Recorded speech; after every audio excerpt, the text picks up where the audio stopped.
जितने दुर्गुण भैंस में होते हैं वो सब जर्सी गाय में दिखाई देते हैं। जैसे उदाहरण के लिए जर्सी गाय को अपने बच्चे से कोई लगाव नहीं होता और जर्सी गाय अपने बच्चे को कभी पहचानती भी नहीं है। कई बार ऐसा होता है कि जर्सी गाय का बच्चा किसी दूसरी जर्सी गाय के साथ चला जाए तो उसको कोई तकलीफ नहीं है, लेकिन भारत की जो देशी गाय है ना, वो अपने बच्चे से इतना लगाव रखती है, इतना प्रेम करती है कि अगर उस बच्चे को किसी ने बुरी आंख से भी देखा तो मार डालने के लिए तैयार हो जाती है। और भारतीय गाय की सबसे बड़ी विशेषता यह है कि लाखों की भीड़ में वो अपने बच्चे को पहचान लेती है और लाखों की भीड़ में उसका बच्चा अपनी आई को पहचान लेता है। जर्सी गाय कभी भी पैदल नहीं चल पाती है, चलाने की कोशिश करो तो बैठ जाती है, लेकिन भारतीय गाय की यह विशेषता है कि कितने भी ऊंचे पहाड़ पर उसको चढ़ा दो वो चढ़ के चली जाती है।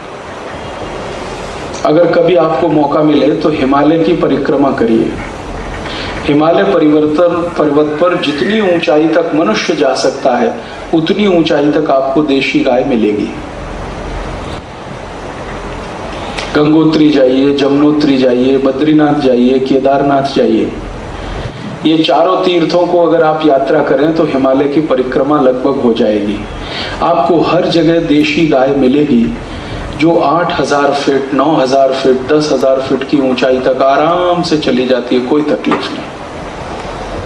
लेकिन जर्सी गाय को 10 फीट भी ऊपर चढ़ाना पड़े तो उसको तकलीफ आ जाती है।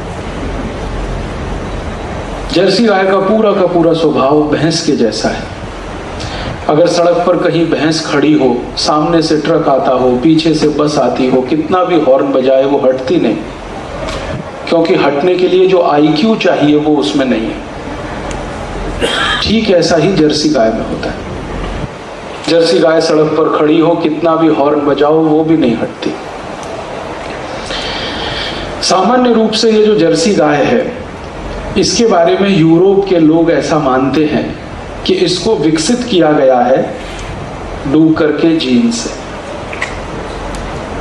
सुअर के जीन से विकसित किया गया है। और इसमें जितनी भी जर्सी गाय है यूरोप और अमेरिका में, आपको सुनकर आश्चर्य होगा कि इनका जो वंश बढ़ाया गया है वो सब आर्टिफिशियल इंसेमिनेशन से बढ़ाया गया है, सबका। और आप जानते हैं कि आर्टिफिशियल इंसेमिनेशन में ये गुंजाइश है कि आप चाहें तो घोड़े का जीन्स उसमें डाल दें, आप चाहें तो डूकर का डाल दें, सुअर का डाल दें, कुछ और जानवरों का भी डाल सकते हैं। और आर्टिफिशियल इंसेमिनेशन से ही उसको गर्भवती बनाया जाता है।